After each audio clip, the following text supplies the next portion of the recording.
মানুষ কেন নামাজ পড়ে না? এর অনেকগুলো উত্তর থাকতে পারে, আর এই প্রশ্নের উত্তর আল্লাহর কাছেও আছে। উত্তরটা খুবই ভয়ঙ্কর। এই উত্তরটি আমি খুতবার শুরুতে পড়েছি। তিনি বলেন, ফালা সাদ্দাকা ওয়ালা সাল্লা ওয়ালাকিন কাযযাবা ওয়া তাওয়াল্লা। সে আসলে সত্য গ্রহণ করেনি এবং সে নামাজও পড়েনি। তিনি কাফির সম্পর্কে বলছিলেন। তিনি দুইটা জিনিস বলেছেন, এই লোকটি সত্য গ্রহণ করেনি এবং নামাজও পড়েনি। কথাটা ভাবনার উদ্রেক করে। যদি বলা হয় সে সত্য গ্রহণ করেনি, আমার আশা হলো তিনি বলবেন লা সাদ্দাকা ওয়ালা আমানা, কিন্তু তিনি বলছেন লা সাল্লা। এর মানে হলো আল্লাহর সত্য গ্রহণ করার ব্যাপারে তোমার অন্তরে কিছু একটা মিসিং আছে। না না না, বাচ্চাটা বলে আমি আল্লাহকে বিশ্বাস করি, আমি মুসলিম। হ্যাঁ, তুমি এখানে মুসলিম, তোমার মাথায়। কিন্তু এই সত্য তো শুধু তোমার মাথার জন্য না, এই সত্য তোমার অন্তরের জন্য। তুমি এখনো অনুভব করছো না যে ব্যাপারটা কেমন সিরিয়াস। তুমি এখনো উপলব্ধি করছো না যে এটা কি। মাঝে মাঝে কোনো বিষয় তুমি জানো হয়তো, কিন্তু এই নিয়ে চিন্তা করা থেকে পালিয়ে বেড়াও। এটা সত্য, তুমি জানো বিষয়টা কিন্তু চিন্তা করতে চাও না। আর তাই এটা যেহেতু মিসিং, ঠিক এই কারণে আমি সহজেই নামাজের কথা ভুলে যাই কখনো কখনো, এবং তুমিও ভুলে যাও কখনো কখনো। এমনটা ঘটে কারণ আমাদের অন্তর কিছুটা বিভ্রান্ত হয়ে পড়ে। দিনের এই সত্যতা, আল্লাহকে সেই সত্যটা, সেই অকাট্য সত্যটা আমাদের মস্তিষ্কের পেছনের কোনো একটা সেলফি গিয়ে পড়ে থাকে। আমরা অন্য কিছুতে ব্যস্ত হয়ে পড়ি এবং এই নিয়ে আর চিন্তা করি না। আল্লাহ এটাই বলেছেন। সুতরাং তোমার নামাজ পড়া আল্লাহর প্রয়োজন নেই। এমনকি তুমি যদি নামাজ পড়ো, আমি পড়তে বলছি এই কারণে, তখন কি করো? নামাজের জন্য কিভাবে নিয়ত করো? তখন আমি 4 রাকাত নামাজ পড়বো, দাঁড়ালাম, কারণ আমার আব্বা বারবার পড়তে বলছেন। আল্লাহু আকবার। নবী সাল্লাল্লাহু আলাইহি সাল্লাম আমাদের বলেছেন, নিয়ত সঠিক না হলে কাজের কোনো মূল্য থাকে না। ইন্নামাল আমালু বিন্নিয়াহ, ইন্নামাল আমালু বিন্নিয়াত। এমনকি যদি তুমি কাজটা করেও থাকো কিন্তু তোমার নিয়ত ছিল আমি শুধু তোমাকে বিরক্ত করি, এটাই তোমার নিয়ত, তখন এই নামাজ আমার যেমন কোনো উপকার করবে না, ঠিক তেমনি তোমারও কোনো উপকার করবে না। তোমার সত্যিকারের আন্তরিক নামাজ থেকে একমাত্র যে উপকৃত হবে সে হলো তুমি নিজে। এখন এটাই সেই প্রশ্নের উত্তর যে কেন একজন মানুষ নামাজ পড়ে না। আরো 2টা কথা তোমার সম্পর্কে বলতে চাই। তার মাঝে একটা হলো নামাজ পড়ার উদ্দেশ্য কি, কোন কারণে পড়ব। কারণ তুমি হয়তো ভাবছো নামাজ পড়ার উদ্দেশ্য হলো তুমি যেন জাহান্নামে না জ্বলো। নামাজ পড়ার উদ্দেশ্য হলো তুমি যদি নামাজ না পড়ো আল্লাহ তোমাকে ঘৃণা করবেন। নামাজ পড়ার উদ্দেশ্য হলো তুমি যদি নামাজ না পড়ো তুমি শাস্তি পাবে, অথবা তুমি আর মুসলিমই থাকবে না, ফেরেশতারা তোমাকে অভিশাপ দিবে। সমস্ত নেতিবাচক বিষয়। আল্লাহ ওই সমস্ত উদ্দেশ্যের কথা উল্লেখ করেননি।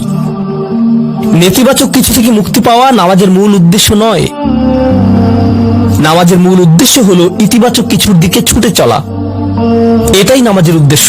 এমন 2 ছাত্রের মধ্যে পার্থক্য জানো? একজন লেখাপড়া করে যেন সে ফেল না করে, আর অন্যজন লেখাপড়া করে কারণ সে ওই সাবজেক্টটা পড়তে ভালোবাসে। একজন ছাত্র পড়ালেখা করছে পজিটিভ কিছুর জন্য, আর অন্যজন পড়ালেখা করছে কারণ সে এমন কিছু থেকে বাঁচতে চাচ্ছে যা নেগেটিভ। একজন কর্মচারী তার চাকরিটাকে দারুণ ভালোবাসে, আর অন্য একজন কর্মচারী শুধু চায় সে যেন চাকরিটা না হারায়। তারা একই চাকরি করছে, একেবারে অভিন্ন চাকরি, কিন্তু একজন চাকরিটা করতে পেরে কি যে খুশি, কত যে আনন্দ তার, আর অন্যজন খুবই হতাশ, সবসময় মনমরা ভাব। কেন? কারণ তাদের একজন এটা করছে ক্ষতিকর কিছু থেকে মুক্তি পাওয়ার জন্য, আর অপরজন এটা করছে উপকারী কিছুর দিকে ছুটে চলার জন্য। আল্লাহ কোরআনে যখন আমাকে নামাজ সম্পর্কে বলেছেন যে কেন আমাদের নামাজ পড়া দরকার, তিনি মুসা আলাইহিস সালামকে এই উত্তরটা বলে দিয়েছেন। যখন তিনি তার সাথে সাক্ষাৎ করেছিলেন তিনি বলেছেন, আকিমিস সলাতা লিযিকরি, আর আমাকে স্মরণ করার উদ্দেশ্যে নামাজ কায়েম করো। তোমার নামাজ ঠিক রাখো যেন তুমি তোমার রবকে স্মরণ করতে পারো। আমি তোমাকে ইতিমধ্যে বলেছি যে তোমার আমার সম্পর্কটা খুবই সীমিত, কিন্তু তোমার সাথে আল্লাহর সম্পর্কটা অনেক আগে থেকে শুরু হয়েছিল, আর তার সাথে তোমার এই সম্পর্কটা অনন্তকাল ধরে বলবৎ থাকবে। তাই সেই সম্পর্কটির কথা স্মরণে আনা আবশ্যক, কারণ ভালো যত কিছু তোমার কাছে আসে তা আসে ওই সম্পর্কটা থেকেই। সামান্য কিছু ভালো জিনিস তোমার বাবার কাছ থেকে আসে, কিছু কিছু ভালো জিনিস, কিন্তু সকল ভালো জিনিস যা তোমার কাছে আসে তা আসে একমাত্র ওই সম্পর্কটির কারণে। যদি তুমি চাও সকল উপকারী জিনিস তোমার জীবনে অবস্থান করুক, তখন তোমাকে অবশ্যই তার কথা স্মরণ করতে হবে যার নিকট থেকে সকল কল্যাণের আগমন ঘটে, যার নিকট থেকে সকল নিয়ামতের আগমন ঘটে, সকল রিজিকের আগমন ঘটে, সকল হেদায়েতের আগমন ঘটে। আর তাই আল্লাহ বলছেন সর্বোত্তম যে উপায়ে তুমি এটা করবে তা হলো নামাজের মাধ্যমে তুমি আমাকে স্মরণ করবে। এজন্যই তোমার নামাজ পড়া দরকার। আচ্ছা, পরিশেষে এজন্যই তোমার এটা করা উচিত, কিন্তু তুমি এটা করছো বলেই সঠিক নিয়ত সহকারে আল্লাহ বলছেন কেবল এখানেই শেষ নয়, এর কিছু উপকারিতাও আছে। কিছু ভালো জিনিস তোমার পথে আসবে যখন তুমি সত্যি সত্যি আল্লাহকে স্মরণ করবে। যখন তুমি আল্লাহকে স্মরণ করবে যেভাবে তিনি চান সেভাবে, আর যে উপায়ে তিনি চান তা হলো এই নামাজগুলোর মাধ্যমে। তুমি যদি এটা করতে পারো, আল্লাহ বলছেন ইন্না সলাতা তানহা আনিল ফাহশাই ওয়াল মুনকার। এমনকি এই আয়াতেও ওয়ালা যিকরুল্লাহি আকবার, তিনি বলছেন নামাজের মধ্যে এই উপকারটি আছে যে এটা তোমাকে অশ্লীলতায় পড়ে যাওয়া থেকে রক্ষা করবে।